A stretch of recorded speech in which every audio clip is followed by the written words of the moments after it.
just want to tell you, we will not have any spoilers. Brian would kill me if I gave any spoilers away. So there have been 21 movies leading up to this moment, with Endgame marking the epic conclusion to the Avengers franchise. The film has already shattered records, making history as the biggest opening night.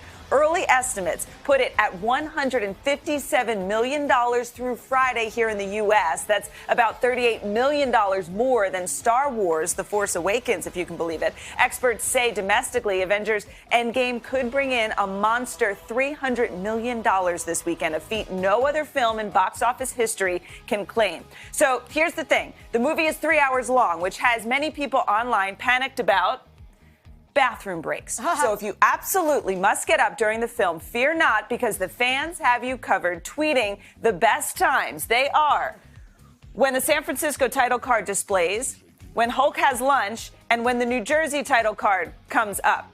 So these all take place within the first the first half of the 3-hour movie.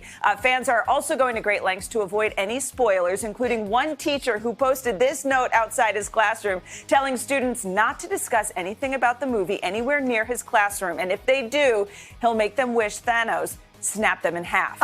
Paraphrasing here a little bit. But guys, I do recommend seeing the last movie, Infinity War, before Endgame if you just want to catch up so you feel like you're in the right place and you know enough going into Endgame. I think that'll kind of catch you up on the gist of it. And don't forget, Willie tomorrow will be sitting one-on-one with Jeremy Renner, who plays Hawkeye. That's tomorrow on Sunday today. Even he couldn't say too much about the movie. Not really at all, especially when he interviewed him.